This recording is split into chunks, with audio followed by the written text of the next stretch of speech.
Okay, it's 7:07 a.m. and I just got up and New York Post greets us with a new article. 6 out of 10 young men are single. The disturbing reasons why by Alex Mitchell. Okay.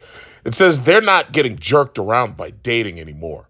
New Pew Research Center data has found that nowadays 63% of men under 30 are electively single, up from 51% in 2019. And experts blame erotic online alone time as a major culprit.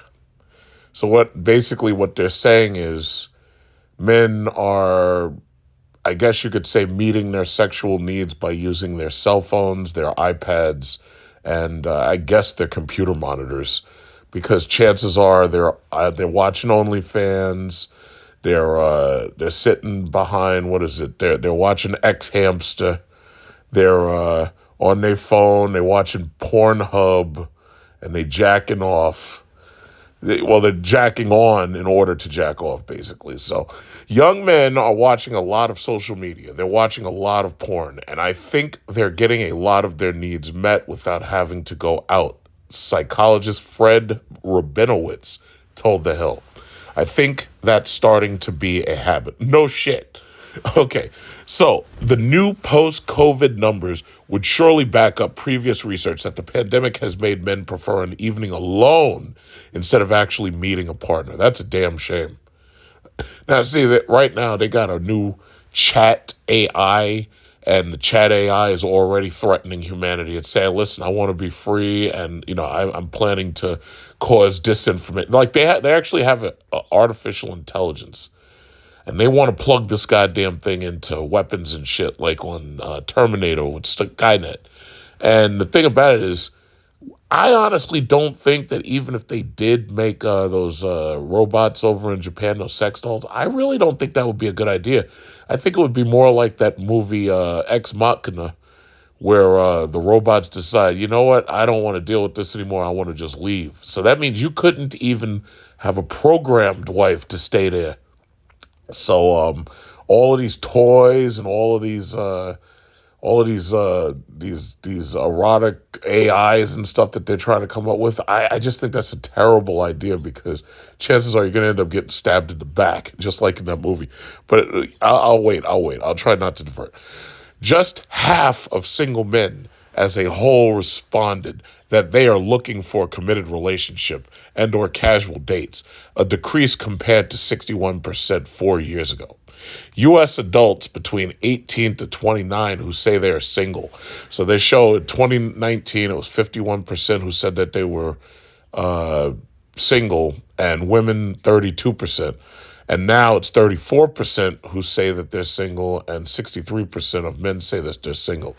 Now, the studies that were released not long ago, they said by 2030, 45% of women are going to say that they're single and childless. We'll just have to wait and see. It might be higher than that. You really don't know. So here we got a picture of this guy right here. So it says experts say many young men would rather stay home and watch porn than go out and date. That's terrible. But these statistics tell a sadder truth about this generation of men. New York University's psych professor Niobe Way told the outlet, "We're in a crisis of connection," Way said. "Disconnection from ourselves and disconnection from each other. And it's getting worse. The male numbers come sharply juxtaposed to the 34% of women under 30 who now say that they're single, which has seen only a slight pandemic rise in that age group. Another factor at play might be the interest of women changing, especially as suitors of the same age are becoming apparently less desirable. Women would rather go to brunch with friends than have a horrible date." LA couples and family psychologist Greg Matos said. U.S. adults who say they're single, men, what is this? It says overall, in between the ages of 18 to 29, you have pretty much the largest amount of men that say that they're single. Now, that number considerably drops as you basically rise in age between 30 and 65. And there's an easy reason for that. Men who get older, and we're already seeing it right now, there's a couple of reasons for this. First of all, in sociology class, they teach you that there will always tend to be more married men than there are married women. And that's obvious. Why? Because as men start to get older, they start to die off, especially once you're talking about age 60 and above. Then on top of that, these men, because they're older, they have their resources basically secured and they're retired. Retired men can do that, like they can do whatever they want. They can go to Asia, they could go to South America, they could go to Europe, they can get a wife. It ain't that hard. The women, however, well, they at that point, they have like nothing to offer whatsoever, especially when you're talking about 60, 65. They have nothing to offer. They can't have children anymore. Some of them could cook, but, most of them really can't. And besides, you don't have to worry about them cooking anymore because you got Grubhub. And I also think, it's funny, they talk about porn being a reason why these men are single. I would add to that because we have a service-based society now where you're getting your needs met, that's another reason. A lot of men who want home-cooked meals and who want a helpmate in the house, they'll go get a wife because they know right away. They're like, listen, either I get a wife or I'm going to end up paying for those services every single day. So I'm going to end up having to call Grubhub or I got to call Uber Eats or something to bring me a fresh meal. Meanwhile, if I get a wife, it's far more economical because she'll be right here cooking. Or these men will aim for wives from countries where they teach the women how to be wives. They indoctrinate women to be wives. Philippines, Thailand, Cambodia, Vietnam, China, South Korea, basically just about anywhere in Asia or South America. And these men are getting these wives. And it's a very simple deal. It's like, listen, I'm taking care of you. You're living under my roof and you're my wife. And we're sharing on these duties and this, that, and other. But these older men, they're retired. They ain't got to do much else except go back and forth to the doctor and the golf court. They ain't got much to do. So for them, it's easier to be married because they're always at home. They're just sitting at home watching, They're watching All in the Family with their wife. They're watching TV Land. They're watching all these old TV shows. And that's like all they do. That, and they go back and forth to the chiropractor. But when you're looking at this age group, 18 to 29, these young men, at that age, they really have nothing to offer.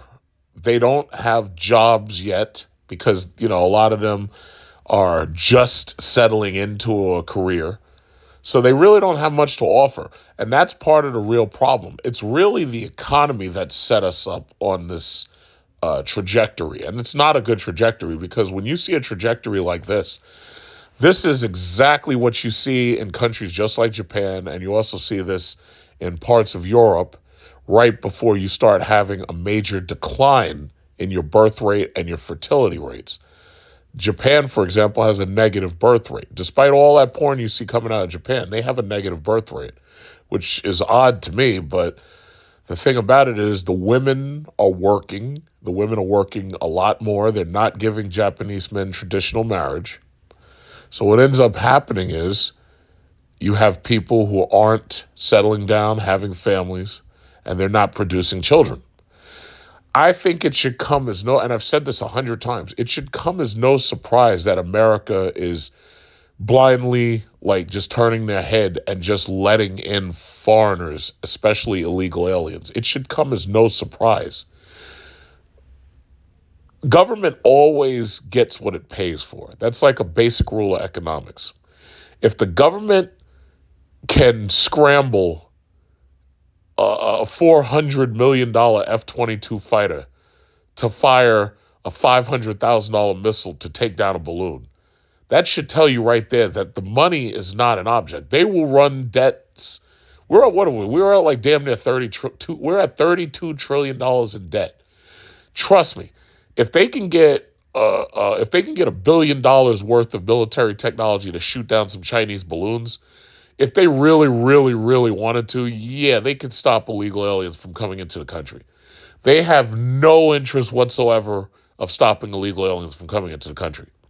It used to be very simple. The Republicans wanted those illegal aliens to come in, and they wanted them to work and not to vote, because if they work cheap, they increase profit margins, and they don't interfere with the Republican Party winning elections, because if they vote, their chances are they're going to vote Democrat. They're going to vote for more welfare.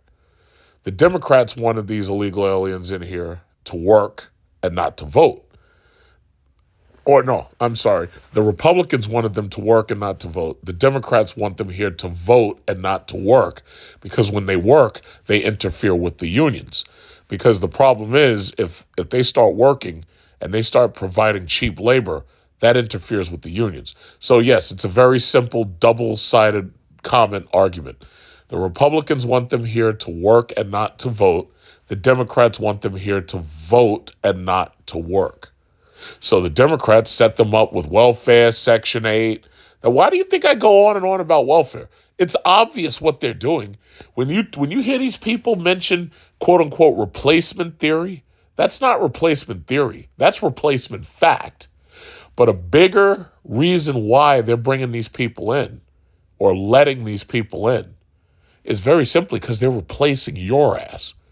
It's not replacement theory. It's replacement fact. These people who come in have big families. These people have 6 and 7 children. It's like I have a neighbor. He's got like 4 daughters. Now, if I think about the average, well, and by the way, he's, Guatemalan. When I think about the average like black or even white man who I know, they ain't got no 4 kids. They're lucky if they can afford 2. In fact, you hear them constantly complaining. They're like, oh, man, it's going to cost $700,000 to raise a kid and this, that, and guess what? All the illegals coming in here, they ain't worried about that shit. Here's a question. I want you to find me an illegal and ask them, oh, do you plan to have kids? And I want you to see how many of them say, oh, yeah, well, I can't have kids. I mean, it's going to be $700,000 to raise a kid. Not a goddamn one of them are worried about it. You know why? Because you're going to pay for it. Your taxes are going to go up. Your taxes are going to pay for it. I heard the IRS saying this year tax returns were going to be like 13% smaller. Where do you think that money's going? It certainly isn't just going to pop Chinese balloons with advanced stealth fighters. Who are we fighting with these things? We're building stealth fighters. Who are you fighting? You fighting a goddamn balloon? And you think that's running your money down? No. You paying for the passport Jose's to come in. So you got the passport bros, you got the passport Joes, you got the passport hoes, you got the passport foes, and you've got the passport Jose's. That's what you're paying for. So, yeah, it doesn't surprise me at all. Now, when you look at the age group 30 to 49, men who reach that age group, oh, yeah, they've got their career down. They've started to make money. They're making their money. Because by the time you're in your 30s and your 40s, you've got your career down packed. Whatever you're doing, you're probably going to be doing that for the rest of your life up till you retire, if you can retire. And now you've got enough money coming in where you're absolutely a marriage prospect. So no, these numbers don't surprise me at all. These numbers don't surprise me at all. But the reality is, in any society, chances are there's going to be more married men than there's going to be married women. And even if you take marriage out of the equation, there's still going to be more men with a spouse, or not just a spouse, or with a partner, than there's going to be women with a partner. And that's just a reality. But the way the government counts it, they prefer to talk about marriage specifically, because marriage legitimizes a relationship. Now, I know a lot of people like, oh, I don't want the government in my business. Yeah, well, here's the problem. On all of your documents, marriage, a lot. So, the sad thing about it is, as much as I rail against divorces and everything, because, like, for instance, recently I know two, in my entire life at this point, I know two men who've deleted themselves over divorce, and one just recently. As much as I rail against divorce, the reality is divorce is terrible, but not being married and trying to have a family is a worse idea. See, if you go completely celibate or you decide to go get your passport and get a wife from overseas, yeah, that's fine. But if you try to have illegitimate children, that is a terrible setup. And the reason why is because your children can be moved away and you have like no recourse. See, if you're married, they can't just simply do that. They can't just take the kids and move to another state. They can't move so far away that you can't visit the kids and this, that, and other. Not unless they set up a restraining order on you, which is why a lot of people start lying about domestic violence. And that's another story for another time. But the reality is, there's court orders that protect a man who's a husband. And you hear the worst about divorce, but the thing about it is there's a lot of men who, without that marriage, and especially if they want to be fathers, it's like they end up losing their kids, and then they have to pay for child support while they're watching their chick, forcing them into a polyandrous relationship where they're basically a cuck who's writing checks to this kid for child support, and she's got men going in and out of her house all day. Different guys, maybe two or three different guys, and all you can do is just deal with it. And you get to come over on Saturday and visit your kids while Shanique was out with her new boyfriend, Ray Ray. It's like that's no way to live. And that's the reason why, if you don't want to play this game, don't play it. Get your goddamn passport and go overseas and let these strags right here find another plan B, because you don't want to be it. That's how it works. So, it's not many options, but that's what it is. Let's see. It says the expectations of American men are also rising in the minds of women. According to masculinity expert and University of Akron Professor Ronald Levant, who added that unfortunately so many men don't have more to give. Well, this country gave your jobs and your factories away to Asia, so you ain't got nothing here except prisons, which is basically the new factory where all they do is they put people into prison, or they put people into schools, and those schools become a school industrial complex, or you put people into the military, and the military becomes a military industrial complex. So you've got three choices: prisons, schools, militaries. Which one do you want? And by the way, the prison industrial complex includes law enforcement. So if you want to be real stories at a highway patrol, or if you want to be cops, that's part of the prison industrial complex, obviously. So anyway, but perhaps the largest issue now with young men, one highly impacting their social abilities, is that they are, as a whole, more lonely people than women. A recent study showed. In the early 1990s, 55% of men were reported to have six or more close friends. That percentage dwindled down to 27 in 2021, according to the American Perspective Survey. Now, 15% of men say that they have no close personal friends. Data compiled by the Survey Center of American Life found. That is so sad. Women form friendships with each other that are emotionally intimate, whereas men do not, said Levant. Well, I'll tell you this. With women and friendships, you know what I've seen when it comes to women and friendships? What I've seen with women and friendships is you've got Galentine's Day. So you got a bunch of gals who get together. They travel together. Men don't typically do that for a couple of reasons. Because I'll tell you this, like with most of my male acquaintances, if I tell them, I say, hey, listen, let's go to Dubai. They'll be like, yeah, let's do it. What day, when do you want to go? And I'll tell them, it's like, okay, listen, I'll tell you a date. Just start saving your money now. Then I'll wait a couple of months. And then I'll be like, listen, I'm ready to book the flights. And you know what they always do? Oh, man. Oh, I don't think I'm going to be able to go, because I got to work or this, that. So basically, I've learned, it's like, listen, I travel by myself. I don't even bother telling dudes my travel plans because chances are they're not going to be able to get the time off. Chances are they're not going to be able to put the money together. The easiest, and this is one of the reasons why, like when you want to go on these vacations, like cruises, that's the reason why these cruises force you into deposits that are like non-refundable. So this way, they can get a little bit out of you here, a little bit out of you here, a little bit out of you here. And by the time it's time to go, you can't turn around. You can't say, yeah, well, I'm not going. No. You either go or you lost your money.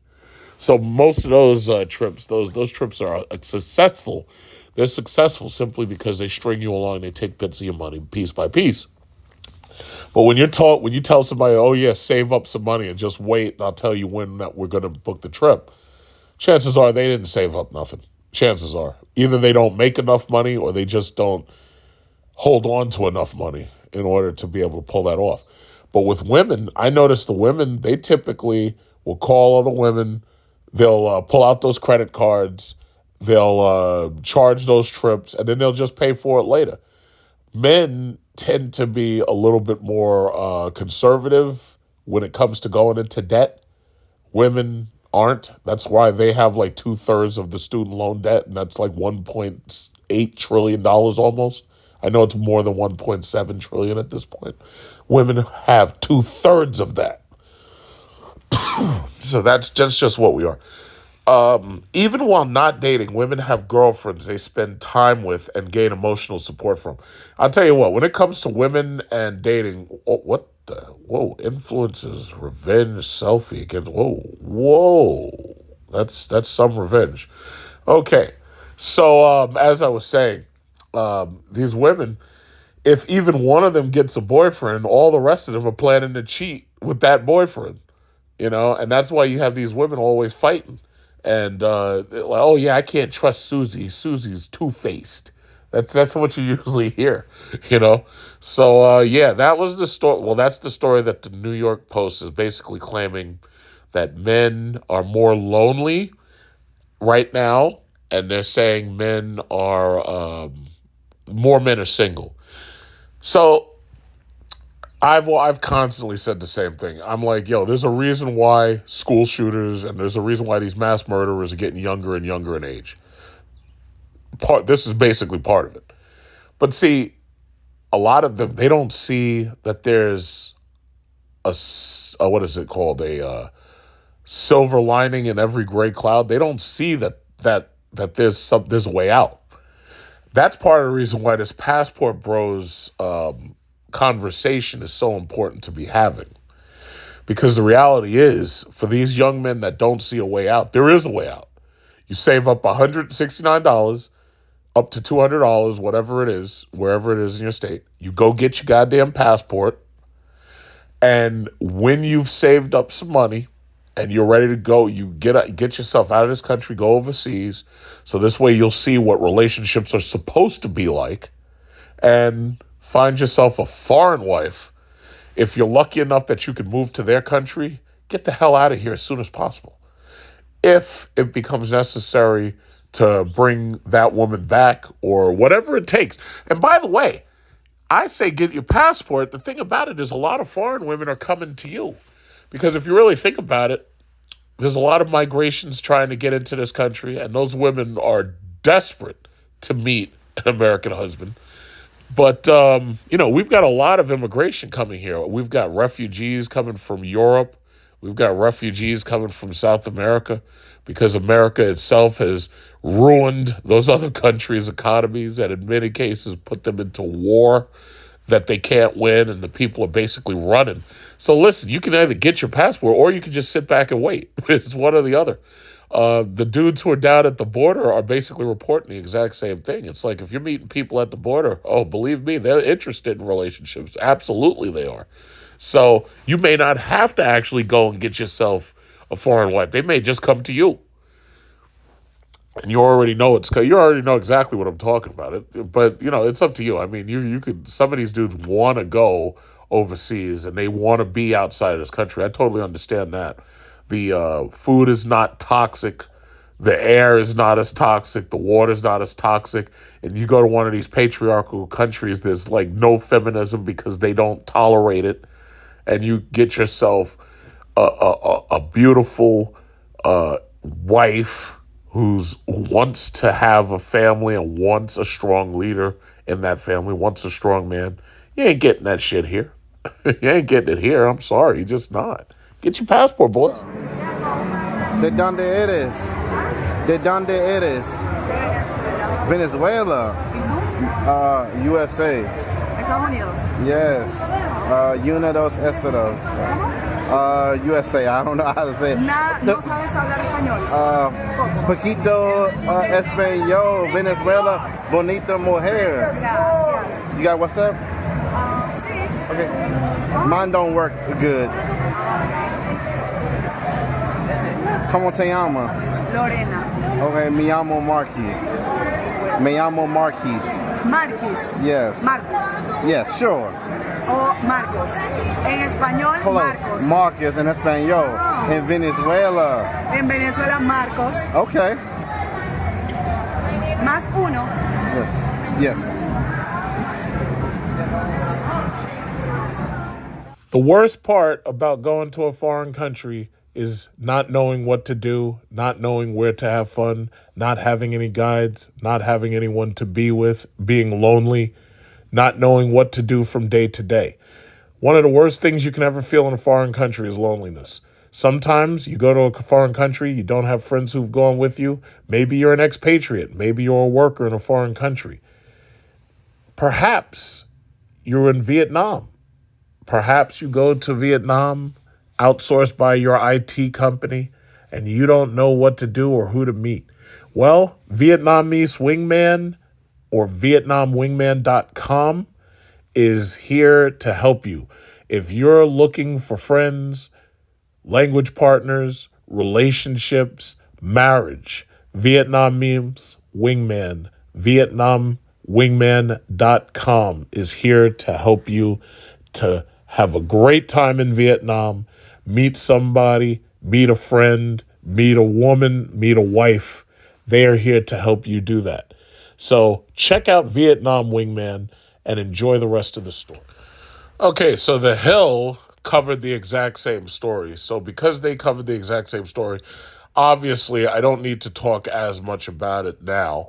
But this is the story, again, opening paragraph. More than 60% of young men are single, nearly twice the rate of unattached young women, signaling a larger breakdown in the social, romantic, and sexual life of the American male. Men in their 20s are more likely than women in their 20s to be romantically uninvolved, sexually dormant, friendless, and lonely. They stand at the vanguard of an epidemic of declining marriage, sexuality, and relationships that afflicts all of young America. We're in a crisis of connection, says Niobe Way, a psychology professor and founder of the Project for the Advancement of Our Common Humanity at New York University. Disconnection from ourselves and disconnection from each other, and it's getting worse. In the worst case scenario, the young American man's social disconnect can have tragic consequences. Young men commit suicide at 4 times the rate of young women. Younger men are largely responsible for rising rates of mass shootings, a trend some researchers link to their growing social isolation. I don't need a goddamn PhD, and I don't need to do any of these long-winded studies using government money to simply give you a very, very straightforward analysis of what's going on. I've said it in two very simple terms. Young men are suffering from grief, Elizabeth Kubler-Ross's stages of grief, and they are suffering from anomie, A-N-O-M-I-E. I want you to understand something. In none of these studies have you ever heard anybody say that. Big Truck Series Review is the only person that you've ever heard put it into those terms. If you think about it, I'm the only person you've ever heard put it into those terms. There's a reason for that. Most of these writers and these quote-unquote journalists A lot of this shit is actually written by AI, because if you look at a lot of these journals, some of these things are written mostly by artificial intelligence, and the artificial intelligence doesn't understand the concepts that well because, these things never set through freaking psychology classes, for one. Number two, a lot of these journalists are younger and they don't know much more than what they've read. Like they haven't had enough world experience to understand what they're talking about. Number three, a lot of these journalists are plagiarizing. This story came out roughly the exact same time as the New York Post story, February 22nd to February 23rd. These stories came out roughly the same time because this is what happens. Somebody does a study, somebody publishes a study, and then all of these media outlets rush to pick that story up, and they rush to put out whatever they can write about it.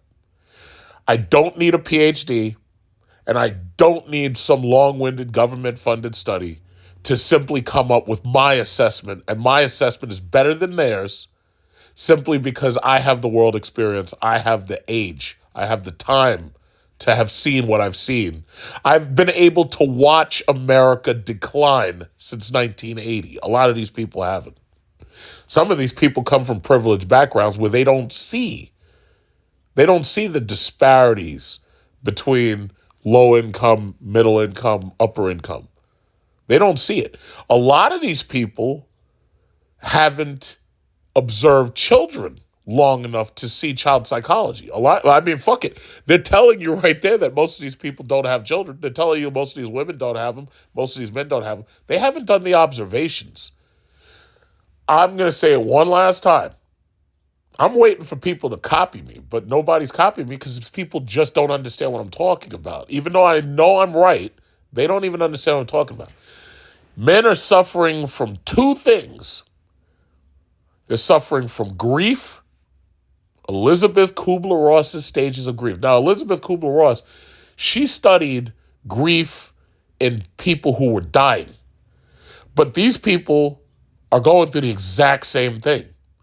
The first stage of grief, I believe, is shock. The next one is denial, where it's like first shock is like, oh my God, what the fuck is this? What's going on? Denial is, I can't believe this is happening. I can't believe it. I just can't believe it. Then after denial comes the anger phase. A lot of people never make it out of the anger phase. The anger phase obviously speaks for itself. Now they're angry. They got shocked. They're in denial. They can't believe it's happening. Now they're angry. After the anger phase, they've snuck a couple other phases in, but there's bargaining or testing. Bargaining is like where you try to bargain your way out of it. Because, see, if you're a dying person, you get down on your knees, oh, please, Lord, don't take me, Lord. If you don't take me, I'll do whatever you want. I'll go to church every day, Lord. Don't take me, Lord. That's the bargaining phase. The testing phase is where you try to come up with ways to get out of it. They've tried to expand from like 5 phases to like 7. So yeah, bargaining and testing, you may or may not see those if you look it up. Ultimately, no matter how many phases you squeeze in there, the last phase is acceptance. Acceptance is when you're like, oh shit, it looks like I'm going to die and there's nothing I can do about it. A lot of American males, because I've said this a billion times, because they've put our factories, whoever you want to blame the government, fine. If you want to blame the greedy corporations, fine.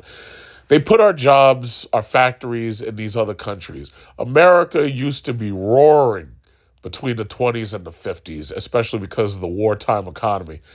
But now you've got a lot of these young males who are disconnected from society and they see no way forward. See, this society has kept the women moving forward by basically plunging them into debt.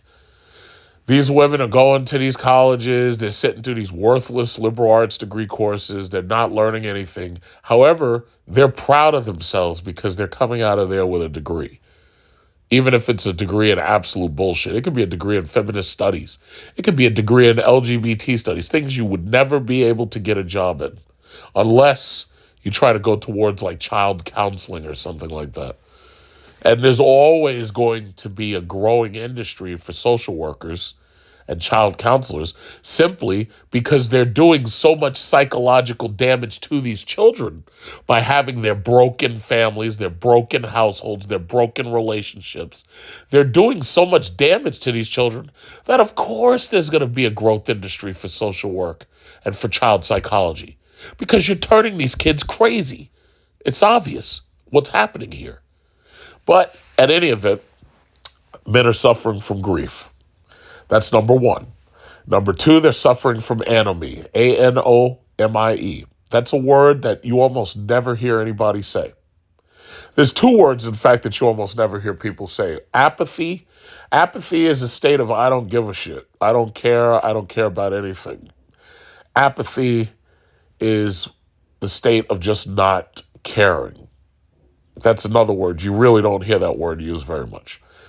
People are apathetic. Men become apathetic. They can't even get these men to sign up for the military anymore because they play Call of Duty, but when they think about it, they're like, wait a minute, I don't want to go get hurt. I don't want to get my legs blown off.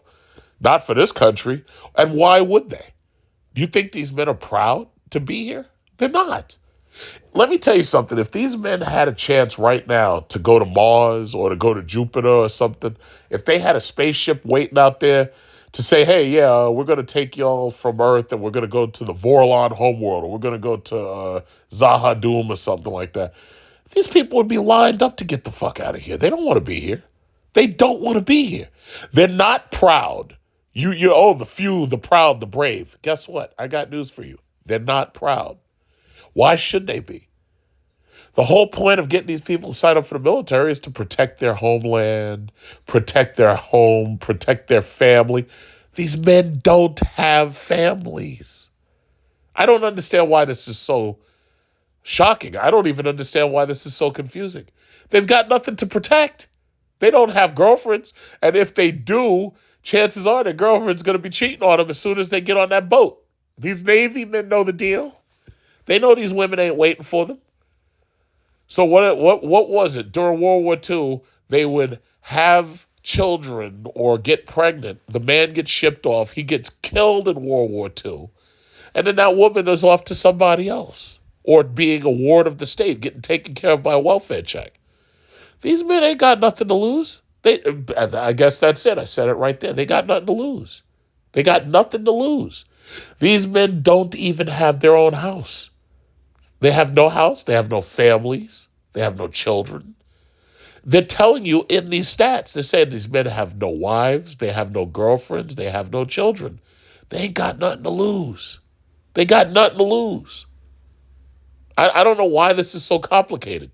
It's like sometimes it's like, you start talking about a topic and you go up against somebody who may say, oh, yeah, well, I don't understand your point of view. And then they start talking and they literally explain your point of view to you and they don't understand that they've done it.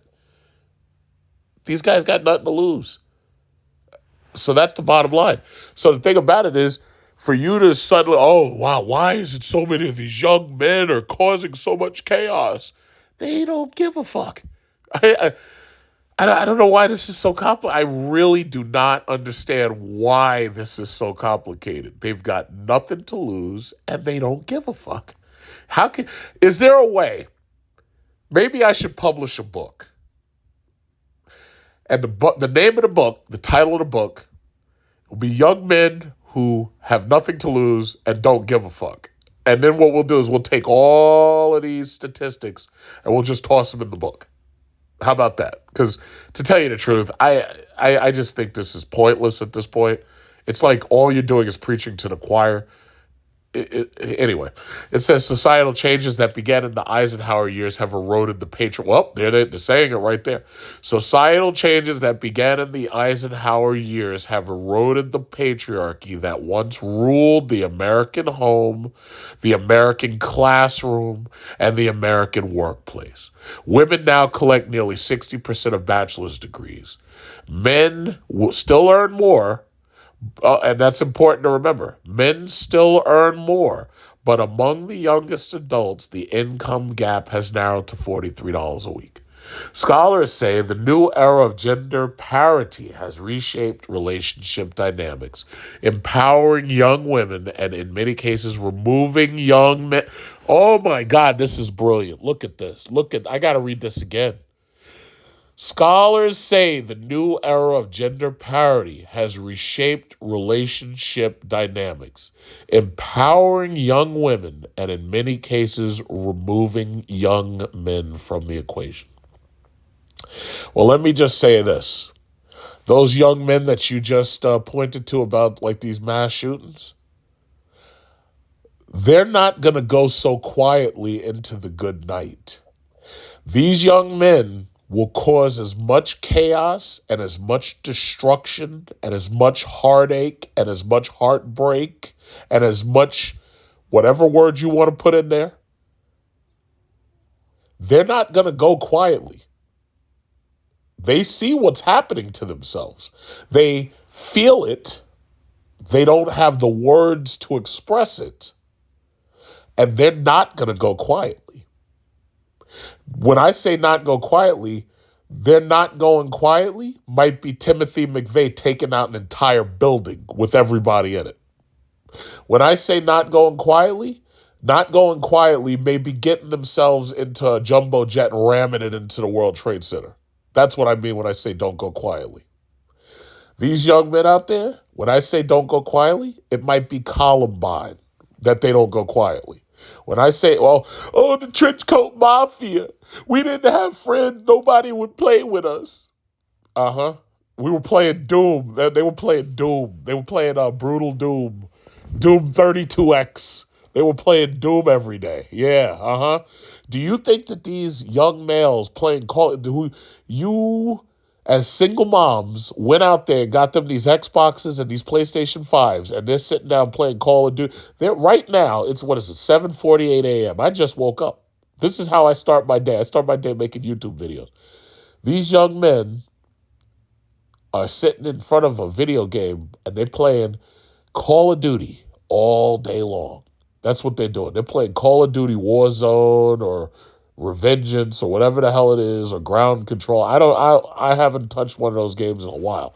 Recently, all I play is chess and Mega Man. But bottom line is, these dudes are playing this Call of Duty shit all day long, and they are internalizing the exact same, the exact same sequence of events.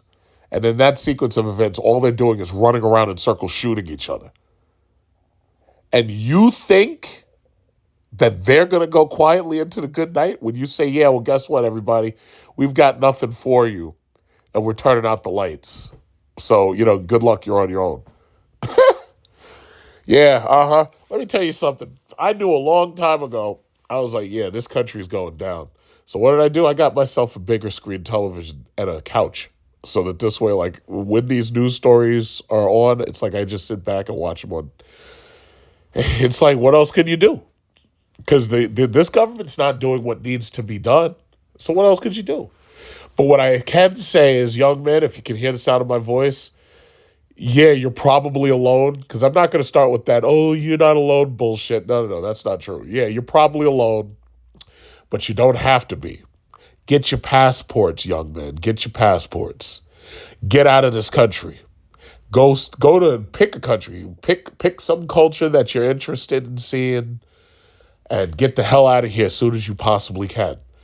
Because once you do get some travel in you and you see that there's more to life than what you're seeing around you, that might give you a newfound lease on life. Because if this is all you grow up with, I can almost guarantee you're going to delete yourself. I can guarantee it. They've given you every reason to do so. But I'm trying to give you a plan option. I'm trying to give you a plan B. Get your goddamn passports, boys. Get them. Get them. Get them today. Okay, where are we? Women don't need to be in long-term relationships. Yeah, they don't care about ruining a household and having their children with no father. They don't care about any of that. They don't. And by the way, it should be American women don't need to be in long-term relationships. Men need to be in long-term relationships. Get your goddamn passports, man. Get them. They don't need to be married. They'd rather go to brunch with friends than have a horrible date, says Greg Matos, a couple and family psychologist in Los Angeles who recently penned a viral article titled, "What's Behind the Rise of Lonely Single Men?" I actually covered that article. I'll try to put the URL in the notes section of this video, but I actually did read this guy's article to you, just like I'm doing now. Recent years have seen a historic rise in unpartnered Americans. I don't know why you got to call it unpartnered. Why don't you just call it single? Why don't you, whatever. Particularly those among the young. The pandemic made things worse. You know what the sad thing is? The pandemic should have made things better. But see, when these people were locked down, they couldn't move around so freely. And the pandemic, you know what's funny? In countries like the Philippines and Thailand, they were actually worried that the pandemic was going to cause a baby epidemic. They really believed that locking these people down and giving them nothing to do except sit around each other was going to cause them to all get pregnant. They actually had articles about that. Now, I know abortions and child abandonment did increase after the pandemic slightly, but it didn't turn out as bad as they expected it was going to turn out. But then again, you really won't see the real numbers for another 4 or 5 years because, it takes 9 months to have one of these damn kids. And the pandemic basically started, March 2020? March 18th, 2020, for the most part, for us in America. And we're basically out of it now. But you're not going to see the full effects for, within the next 3 years, you'll see the full effects. But the economy, you pretty much saw the effects immediately. But when it comes to how it affected families, with the exception of people dying left and right, it's like you're not going to see all of the effects for another 2 or 3 years. So anyway, it says as of 2022, Pew Research Center found 30% of U.S. adults are neither married, living with a partner, nor engaged in a committed relationship.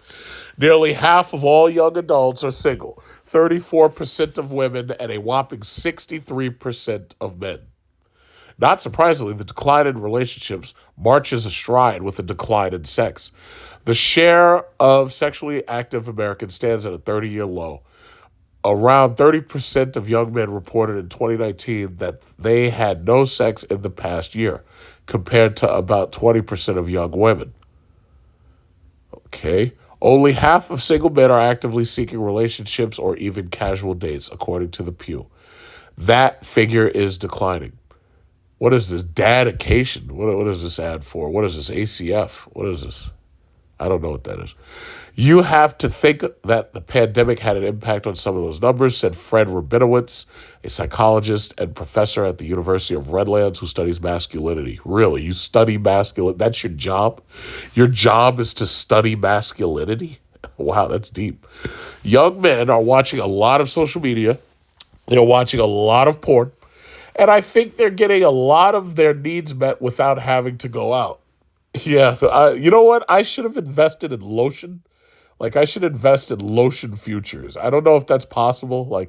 I'll get some Johnson & Johnson's lotion futures or Jergens because, yeah, you know what they also tell you? They say invest in cat food, invest in dog food, invest in Petco. That's what they've been saying.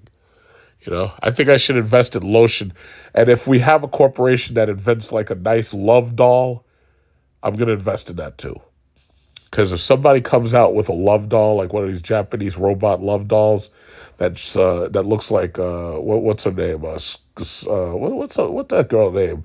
Jennifer, the one who plays Mystique in X-Men. What's that girl's name? Jennifer Lawrence. Yeah, if they make one of those a love doll, oh yeah, I'm investing because I'm gonna get rich. But anyway, where are we? Even seasoned researchers struggle to fully account for the relationship gap between young men and young women. If single young men outnumber single young women nearly 2 to 1, then who are all the young women dating? It's very obvious, guys. The manosphere already told you, but you don't pay attention to what black people say because we don't know anything and we don't have PhDs and we don't have government-funded studies.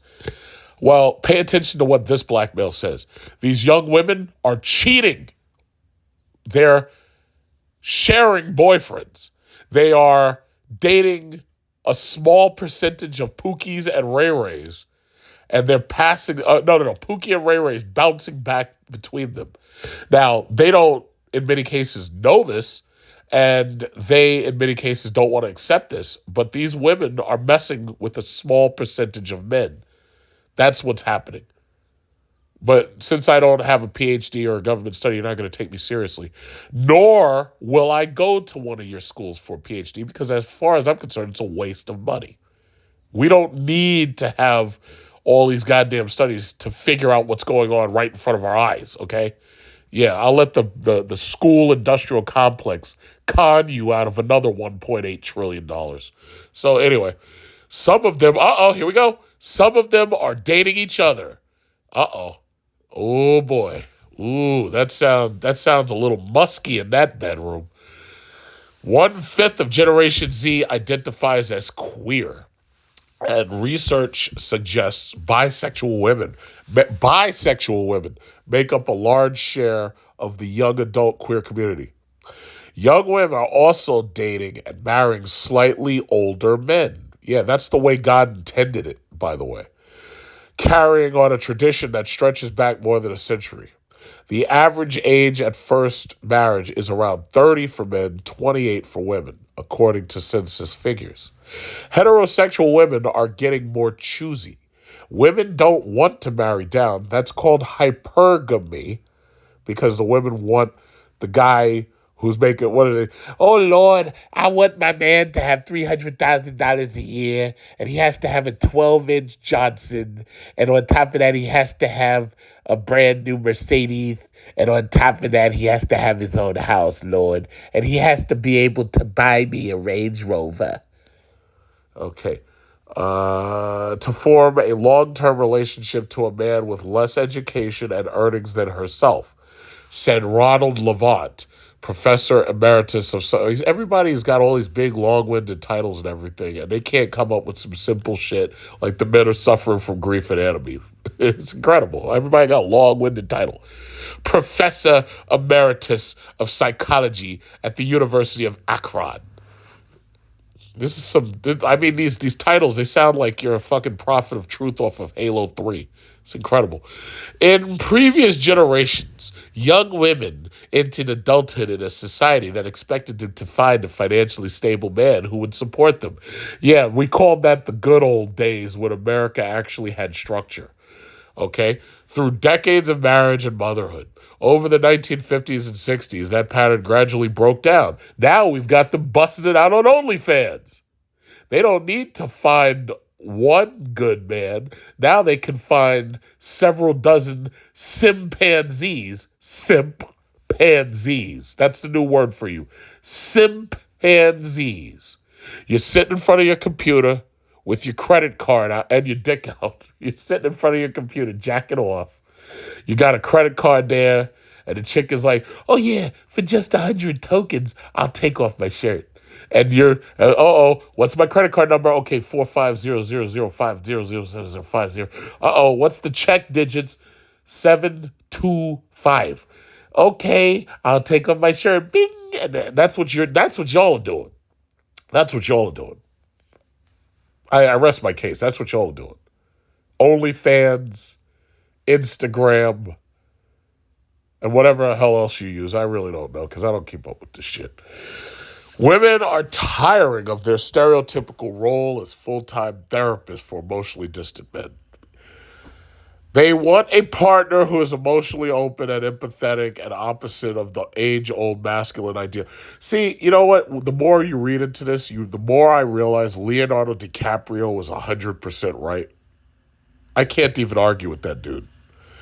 Today in America, women expect more from men, Levant said. And unfortunately, so many men don't have more to give. Aww. The same emotional deficits that hurt men in the dating pool also hamper them in forming meaningful relationships. 15% of men report having no close friendships, a five-fold increase from 1990, according to research by the Survey Center on American Life. Men are less naturally relational than women, said Richard Reeves, a senior fellow of the Brookings Institution whose new book of Boys and Men has drawn wide praise. Oh, wonderful, wonderful. Reeves points to a recent Saturday Night Live sketch that reimagined the neighborhood dog park as a man park, poking fun at this reliance of men on women to do the emotional lifting for them. You know what? I have news for you. Men are so busy working that they don't really have time to meet other men outside of work. I don't know if this is a foreign concept to you, Professor Emeritus of the Akron Reliance Society and this, that, and other. Yeah, men are busy trying to make money. Not to mention, a lot of men have gone into the gig economy. And one thing that I know about the gig economy is the gig economy is lonely. If you're running packages back and forth for Amazon, or you're running food back and forth for Uber Eats or whatever the hell else that you got, that's a lonely job. I have a cousin, for example, and he started being a trucker, and he carries diesel fuel for trains. That's a lonely job. Like, you're out there late at night, you're driving a truck, you're fueling trains or airplanes, for example, like you're driving kerosene and shit back and forth to fuel heavy industrial vehicles. That's a lonely job. Most men, they don't have time to have relationships when they got a job like that. You come home early in the morning, you go to sleep for the majority of the day, and then you wake back up to go back out to work from 7 p.m. to 7 a.m. That's a lonely job. Who has time for friends? I went out last night, in fact, and I met a coworker that I haven't seen in years because he was interested, well, him and his friend, they're interested in starting a YouTube channel. And of course, they came to me because they know I know how to do it. And they know I know a lot about it. I hadn't seen him in years. But the thing about it is, it's like time flew because I just didn't have time. I was doing other things. I was working. I was traveling. So the thing about it is, a lot of men ain't got time for that. Now, when those men come home, they come home to a wife or a girlfriend. That's how it's supposed to work. So whatever emotional baggage they're carrying, they're bringing it home to their wife. They're not bringing it to other men. I don't know why this is so complicated. Social circles have been shrinking for men and women. And by the way, a lot of men, how should I say, the only connection that they have with other men is on these video games. That's the reason why they're stuck playing fucking PlayStation 5 and Xbox and all this, playing Madden and NBA 2K3000 or whatever the hell it is. That's where their emotional connections with other men lie. It's a competitive thing. It's not really a friendship. Like, the men aren't sitting online talking about their feelings, which is one of the reasons why the manosphere blew up so big. Because again, these men, if you ask most of these men who their quote unquote friends are, most of them are probably going to name people who are sitting on the internet talking shit about manosphere issues and passport bros.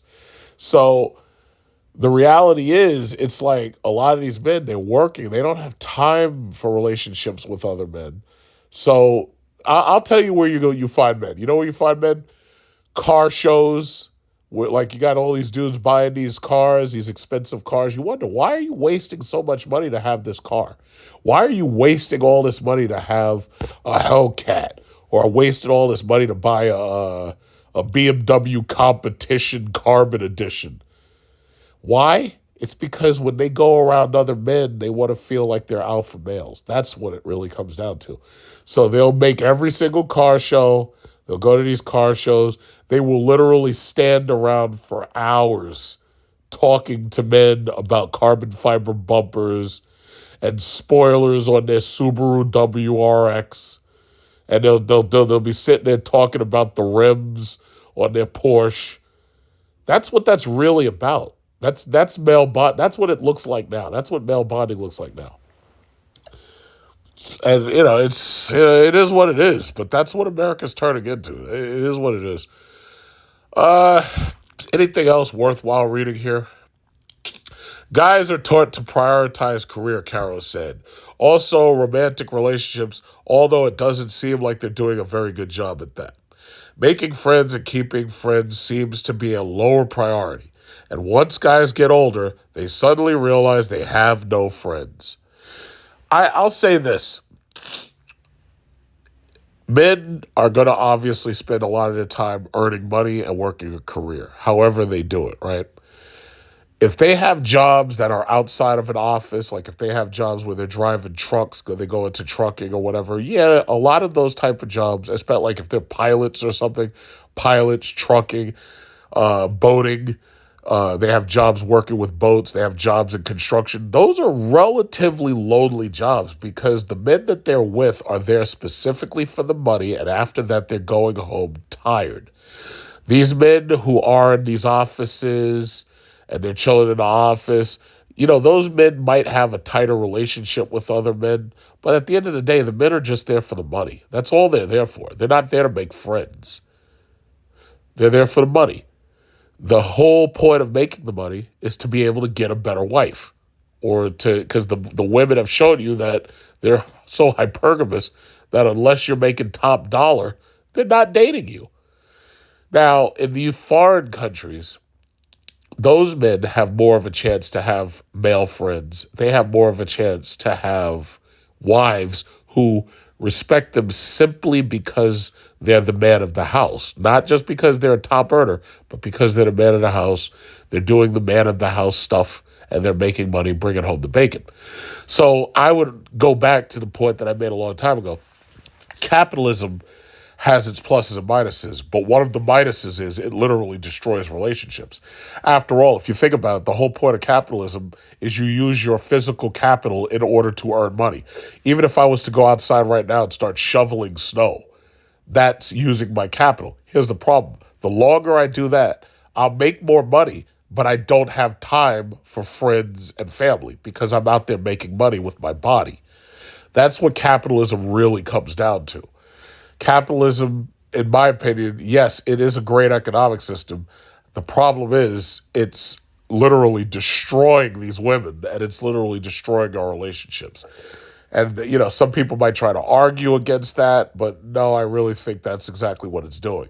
And then when you add that to a society where you have people who are actively voting for socialism to undermine that capitalism, well, now you've just got a big dumpster fire. So that's just what it is.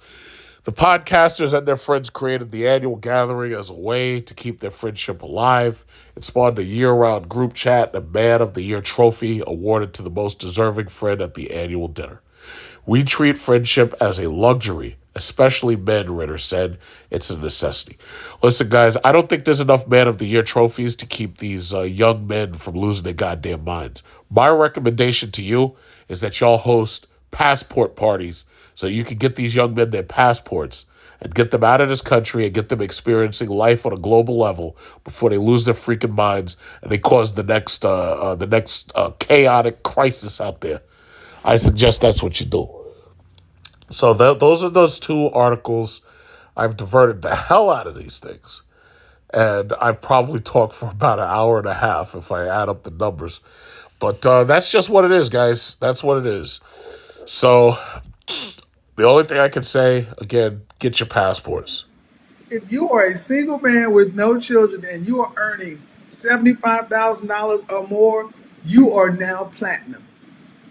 Shout out to platinum. If you're making six figures or more, you are now diamond level. If you're making $55,000 to $60,000, you are gold.